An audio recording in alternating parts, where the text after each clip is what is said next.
Fait qu'on vient juste d'arriver à la cabane à sucre. On est présentement à la cabane à sucre des sportifs que j'ai faite avec les gars à l'agence. On a organisé là, une super soirée, un vendredi soir avant la fin de semaine, pour inviter tous les courtiers de l'agence à venir ici pour qu'on se regroupe. Il n'y a rien de mieux qu'une cabane à sucre pour se voir en habillé un petit peu plus relax après le travail, socialiser, parler immobilier. On a organisé ça, puis il y a quand même pas mal de courtiers de l'agence qui s'en viennent ici ce soir avec nous autres. Fait que je vais en profiter pour leur poser des questions un petit peu crunchy. Là. Je vais leur demander comment ils se sentent chez Via Capital, pourquoi ils sont ici, un petit peu d'expérience des dernières semaines, des derniers mois en immobilier.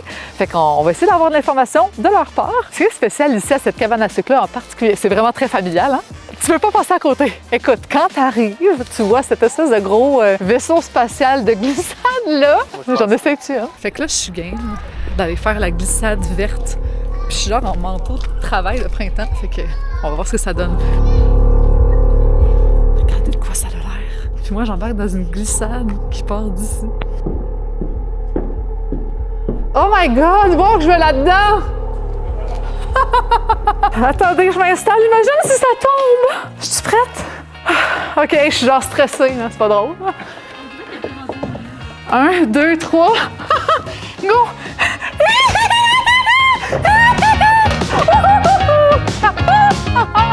C'est tellement con!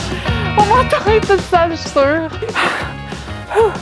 J'aurais soufflé parce que j'étais stressée avant d'embarquer dedans, tu sais. Faut savoir lâcher son fou un peu, là. Il a l'air d'être performant, de réussir en immobilier, de se mettre de la pression et je travaille comme une débile, là. Mais je sais m'amuser aussi, puis je sais slacker puis avoir du fun. Faut pas tout le temps être trop sérieux, là. On serait plate sinon. C'est full convivial, familial, là, ça.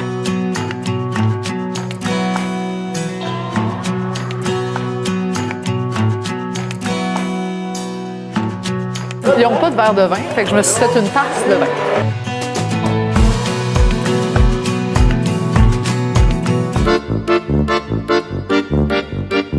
Fait que je suis présentement avec Kim Deschênes. Salut. Kim, qui est courtière dans l'agence, mais qui est aussi courtière dans mon équipe. Kim, j'avais 3 questions pour toi. Okay? La première, c'est pourquoi est-ce que tu as choisi Via Capital au tout début? Parce que toi, quand tu as commencé courtier, tu es allé directement chez Via, hein? Exactement. J'ai choisi parce que ma couleur préférée, c'est bleu. That's it. Juste simple de même. Non, mais pas une vraie réponse. Mais en fait, je me suis sentie être entourée d'une famille. C'est vraiment le lien d'appartenance. Fait que je me suis vraiment sentie comme il faut là, dès la première fois. Selon toi, là, qu'est-ce que Via Capital offre de mieux qu'ailleurs? Bien, je pourrais pas dire qu'ailleurs, parce que j'ai jamais été voir ailleurs, mais par contre, le soutien, les formations, le fait que nos dirigeants et même d'autres collègues là, de courtiers sont là pour nous répondre quand on a des questions. Fait que, tu sais, on est tous en compétition, mais en même temps, le lien de famille, le pourquoi j'ai choisi Via Capital, bien, je le ressens vraiment dans l'agence. C'est de la saine compétition. Exactement. Kim, je veux savoir, dis-moi un de tes bons coups cette année ou peut-être un bon coup d'un collègue, là, quelque chose qui t'a impressionné. Cette année, j'ai pas d'histoire vraiment marquante, mais par contre, dans le passé, j'ai eu une histoire que c'est des connaissances qui m'ont été référées. Puis par la suite, on a trouvé leur maison. Ils voyaient zéro potentiel dans la maison. J'ai fait une deuxième visite avec une designer intérieure. Ils ont vu les plans. Par la suite, on a fait l'offre d'achat. Aujourd'hui, c'est devenu des amis très proches. Ah ouais? Puis leur maison, ben, sont super fiers parce qu'elle en vaut pratiquement le dos aujourd'hui. Là, je vais aller déranger Benjamin. Je n'ai pas préparé les questions, là, mais il est supposé être prêt en tout temps. C'est un propriétaire. Ça va? Ça va. J'ai envie, Ben, que tu me dises soit un de tes bons coups dernièrement ou un bon coup d'un collègue de ton équipe. Genre right on the spot comme ça. Là. Ouais, comme ça. T'es supposé être prêt, t'es un propriétaire d'agence. OK, ouais. Hello! Tu me prends le travail, là. J'ai pas pensé à mon affaire pantoute, là. On va revenir. Fait que Alex, j'ai une première question pour toi. Premièrement, je suis curieuse de savoir pourquoi, à la base, tu as choisi l'agence Via Capital. Pour toi. Pour vrai? Mais oui, Okay. je te suivais sur les réseaux sociaux, puis j'ai dit, la façon qu'elle pense, moi, je vais m'associer à cette personne-là. Puis j'ai magasiné les autres, puis il y aurait qui bat toi.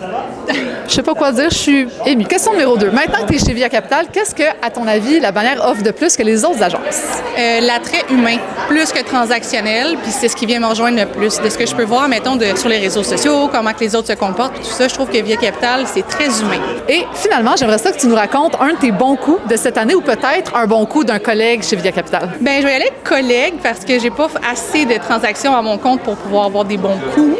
Mais je dirais, puis ça, c'est pas un secret, elle le sait, Stéphanie avec sa nomination au gala. Puis moi, j'ai dit, pour vrai, Steph, t'es incroyable. Elle est toute seule, puis comme... T'es Guillaume. Good job, Steph. On est toutes très fiers de toi. Fait que là, le 5 minutes est écoulé. En réfléchissant, je vais lancer les fleurs à un courtier de notre équipe, Philippe Jacques. C'est semaine passée, il y a un listing Repentigny, un monsieur direct. Donc ça veut dire pas de courtier immobilier. Il est arrivé un peu avec une attitude, moi les courtiers, là, je veux pas ça, je crois pas en ça, etc. Puis vois-tu, juste avec son approche super humaine, super à l'écoute de ses besoins, il a pas acheté la propriété. Ça fitait pas avec ses besoins. Mais de lui-même, le monsieur il a dit, ben écoute, je suis quasiment gêné, là, mais t'es le seul courtier que j'aimerais ça que tu me représentes. Puis vois-tu, il vient de finir une transaction avec cette semaine. Fait que tu sais, je lance les fleurs, juste avec son approche humaine, il a réussi à dire, on peut vous servir puis on peut répondre à vos besoins, monsieur. Bravo, Philippe Jacques! Je suis maintenant avec Simon. Simon, je veux savoir, à la base, au début de tout, pourquoi tu as choisi Via Capitale? Bien, honnêtement, c'est à cause de Benjamin Poupard. Parce que Benjamin, il a réussi à me convaincre que c'était la bonne agence. Parce qu'elle allait être disponible en tout temps. Il allait tout le temps répondre, peu importe le temps, il allait être présent pour nous. Puis c'est vrai. C'est avec le temps, soit toi, soit Guillaume, soit Benjamin, soit Mike, vous êtes toujours disponibles.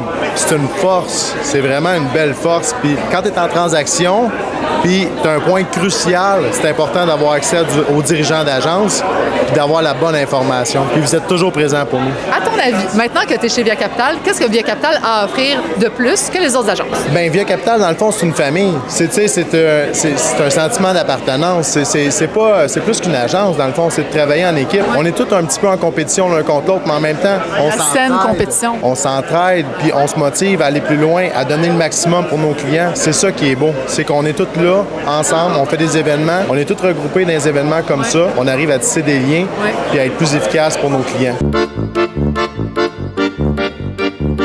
Chloé, je veux savoir à la base, ça, pourquoi tu as choisi de venir chez Via Capitale? En fait, pourquoi j'ai choisi de venir chez Via Capitale? Je vais vous raconter une anecdote. Dans le fond, comment ça s'est passé? C'est que Martine, il y a 3 ans de temps, a cherché une adjointe au courtier immobilier pour son équipe. En même temps, elle a rencontré une de mes amies qui est courtière pour l'agence, qui se nomme Amy. Amy, elle lui a dit, moi, je connais une fille pour toi qui a d'ambition, puis elle aimerait ça travailler dans ton équipe. Et ça se trouvait que, oui, j'étais adjointe au courtier immobilier, mais je travaillais juste dans le magasin de vélo à côté. Martine, elle a pris tout de suite ses jambes à son cou, puis elle a traversé, elle a quitté du bureau, elle est rentrée dans le magasin de vélo, puis elle m'a dit « Bonjour », elle dit « C'est toi, Chloé? » Là, j'ai dit « Aïe, je comprends pas, genre Martine Demers qui est là. » Puis j'ai dit « Ben oui, pourquoi? » Elle m'a dit « Ben, j'ai su comme entre les lignes comme quoi qu'elle était adjointe au courtier, donc moi, j'aimerais que tu travailles pour mon équipe. » Mais là, moi, j'avais juste une mop là, dans mes mains, fait que j'avais pas de CV, j'étais pas préparée, je comprenais pas pourquoi qu'elle était là. Donc j'ai dit « Ben, je vais t'envoyer mon CV. » Puis elle a dit non, elle dit, j'ai pas besoin d'un CV pour comme reconnaître l'ambition puis le vouloir des gens. C'est ça a été un point tournant dans ma vie. Depuis ce temps-là, je travaille encore pour Martine à titre d'adjointe. J'ai choisi de faire mon permis pour être courtière. Donc, je reviens à la question, excusez-moi, toute cette anecdote-là, juste pour dire que, dans le fond, pourquoi j'ai choisi Via Capitale Expertise, c'est parce que, comme ils m'ont choisi à un moment que j'avais besoin de quelqu'un qui me dise qu'il avait confiance en moi. Donc, voilà, c'est Via Capitale qui m'a choisi. Maintenant que tu es chez Via Capitale, je suis curieuse de savoir, tu regardes un petit peu tout ce qui s'offre. Tu as quand même zioté ce qui s'offrait à toi. Oui. C'est quoi, à ton avis, l'avantage d'être chez Via Capitale plutôt que dans une autre agence? On est des jeunes professionnels, on est dynamique, on a surtout beaucoup de formation. Puis, ce qui est important aussi, c'est qu'on a accès à l'information. Donc, pour des courtiers comme moi qui commencent, je pense que c'est important pour bien performer, de justement bien s'entourer. Donc, c'est ça que ça procure chez Via Capitale Expertise. Dernière question, est-ce que tu peux nous raconter un bon coup que tu as fait depuis que tu es courtière? Ou peut-être le coup d'un collègue? Je dirais peut-être mes collègues, parce que dans le fond, moi, ça fait 2 transactions que je fais depuis que je suis courtière. Et comme j'ai dit auparavant, j'étais déjà adjointe, donc je connaissais déjà le métier. Mais quand on devient courtier, on se rend compte de la responsabilité qu'on a en tant que courtier. Puis on dirait, on a comme tout perdu, toute notion, puis on a besoin de se faire rassurer. Puis c'est vraiment ça que j'ai eu avec Via Capitale Expertise. Je peux envoyer un petit message texte à Martine, elle me répond en message vocal, garde, tu vas dire ça au client. Donc là, au moins, ça me crée une tête, puis je peux bien m'aligner pour mon client. Il y y a ça. Il y a Michael, Benjamin qui m'ont aidé pour mon examen en préparation parce que j'étais vraiment stressée. Il y a mes collègues de travail aussi que j'aime d'amour au bureau. T'sais, ils regardaient tous mes formulaires, promesses d'achat, déclaration du vendeur parce que j'ai bien beau en avoir fait 1000, mais quand c'est ton nom qui est signé en dessous, tu veux être certain de ton affaire. Donc voilà, c'est ça les bons coups de mon équipe. Merci.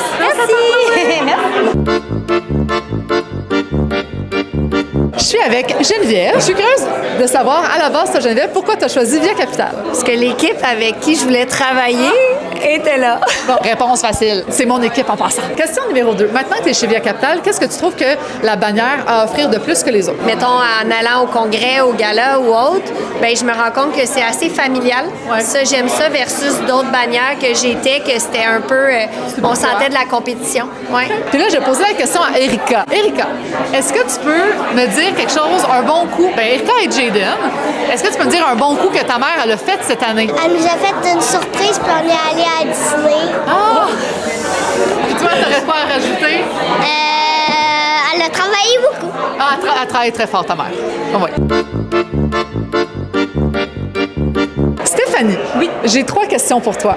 La première, c'est, à la base, pourquoi tu as choisi de te joindre à Via Capitale? Parce que je voulais une agence là, qui allait vraiment avoir le service client comme une priorité, puis qui allait sonder les clients là, par la suite pour s'assurer qu'on gardait la confiance des clients, puis qui allait également là, venir en concordance avec mes valeurs. Je trouve que l'agence fait un excellent travail là-dedans. Ah, parfait, super, merci. Puis maintenant que tu es chez Via Capitale, puis que tu regardes un petit peu ce qui se passe autour de toi, qu'est-ce que tu trouves que Via Capitale offre de plus que les autres agences? Le coaching, le soutien, le travail d'équipe, vraiment, on voit que c'est des gens qui sont de cœur, puis je peux bénéficier également là, de l'expertise de tout le monde autour, puis j'apprécie beaucoup. Troisième chose, est-ce que tu as une anecdote, une histoire, quelque chose que tu as fait, là, dont tu es fière depuis cette année, ou peut-être de partager l'expérience d'un collègue? Oui, bien en fait, moi, j'ai écrit mon premier guide de l'acheteur, donc c'est comment acheter une propriété en 10 étapes. C'est vrai, ça répond vraiment aux clients, là, aux besoins du client, en fait, là, pour être informé durant une transaction. Fait que Stéphanie, elle a fait un guide, là, littéralement un cahier pour aider les acheteurs dans leur processus d'achat. Fait que pour ça, là, high five, good job, puis on est très fiers de toi.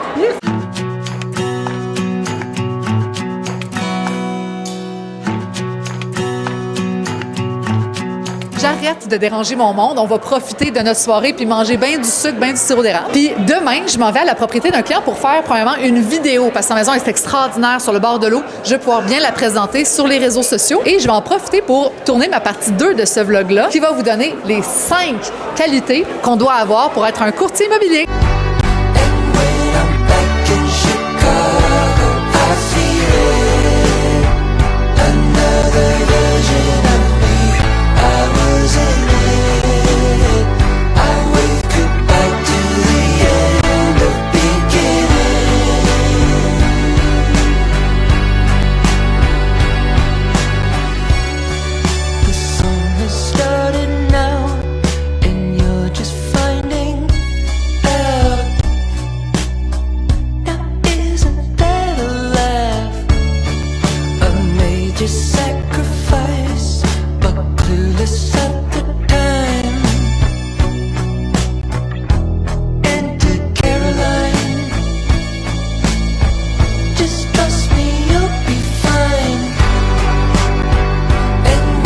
Fait que là, je suis à l'agence, je suis à mon bureau à l'Assomption. Hier, c'était la cabane à sucre. J'ai encore mal au ventre du tout le sirop d'érable qu'on a mangé. Puis, ouais, c'est un petit peu le bordel. Hein? Un jour, là, moi, j'ai entendu d'un propriétaire d'agence que si tu rentres dans un bureau de courtier puis tout est beau, tout est slick, tout est parfait, c'est pas qu'il est pas bon, là. Il doit rouler bien, mais il a le temps de faire son ménage. Mais quand tu rentres dans le bureau d'un vrai bon courtier qui roule full pin, c'est le bordel. C'est pas compliqué, on n'a pas le temps de faire le ménage. Bref, ces pancartes-là, il faut que ça pose à Juliette, c'est qu'on va régler ça rapidement. Là, le but de cette section du vlog, c'est de vous donner les 4 choses qui font en sorte qu'un courtier va être un top courtier. Pour vrai, là, si tu m'écoutes puis tu dis, hey, moi, je fit dans ces 4 choses-là, parle-moi, viens me rencontrer parce que je t'engage demain. Mon point numéro 1, là, ça va être d'être très compétent en communication. Là, vous allez vous dire, ben oui, Martine, être bon en communication, je sais, tout le monde dit ça. Bon, je vais vous donner là 3 techniques à la Martine Demers pour être bon en communication. La technique numéro 1, c'est parler sous forme de questions. Pourquoi parler sous forme de questions? Parce que ça permet de faire cheminer ton client. Je te donne un exemple. Tu es en rendez-vous d'évaluation, tu as fait le tour de la valeur de la maison, combien ça coûte, tout ça. Quand tu arrives en bas de la feuille, OK, puis que tu lui parles du prix, du montant qui reste dans ses poches, là, parle-y sous forme de questions. est-ce que ce montant-là vous convient? Faut qu'ils te répondent par un oui ou par un non, comme ça fait évoluer la conversation. Ça te permet de passer du point A au point B, au point C, au point Z, qui est la signature. La technique numéro 2, ça va être d'écouter puis de savoir se taire. Je vous ai dit de parler sous forme de question la première fois. Quand tu l'as posé ta question, là, la deuxième chose qu'il faut que tu fasses juste après, c'est de fermer ta gueule, excusez-moi, puis de ne pas répondre à sa place, puis de ne rien dire jusqu'à ce qu'il te réponde. Des fois, là, tu vas poser justement une question un petit peu malaisante, du genre « Êtes-vous prêt à signer le contrat? » Parlez pas! Tu sais, les courtiers, là, ils ont tendance à vouloir trop parler. Faut que tu laisses le client parler. La personne qui parle le plus en négociation, c'est pas compliqué, c'est la personne qui perd. Gardez ça tout le temps en tête. Ma préférée, à cause qu'elle porte un beau petit nom mignon. Ma technique numéro 3, c'est la technique du sandwich. Fait que la sandwich préférée de Martine est la suivante, la sandwich de la communication.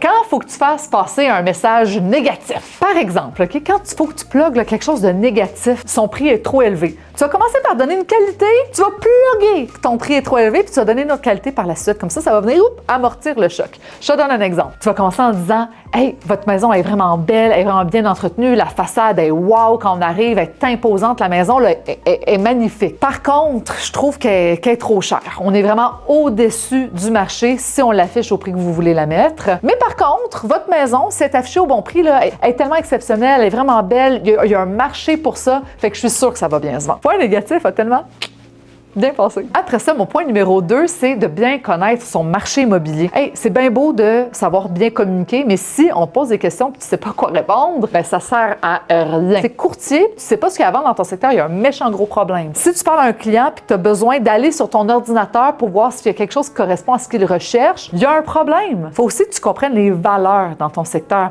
Faut que quand tu visites une maison, tout de suite, là, ça te clique dans la tête, ah, OK, c'est une maison qui devrait valoir entre tel prix et tel prix. Tu sais, c'est une maison, là, de 450-500 000, ça. Ou c'est une maison de 600-625. Après ça, oui, visite. Puis après ça, les recherches sur l'Internet, là, c'est du fine-tuning. Gros bon sens, la grosse base, tu dois la connaître au bout de tes doigts. Puis il y a juste une façon de le faire, c'est d'ouvrir ton ordinateur tous les jours et d'analyser les maisons qui sont à vendre, les maisons qui se sont vendues et les maisons qui ne se vendent pas pour que tu te poses la question.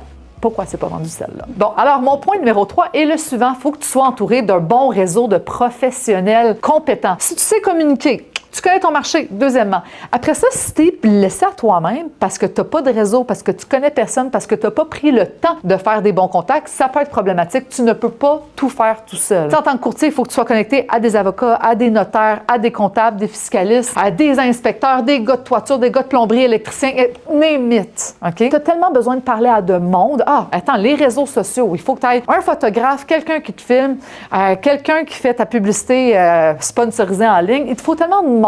Il y a tellement de monde à connaître. Maintenant, comment tu développes ça?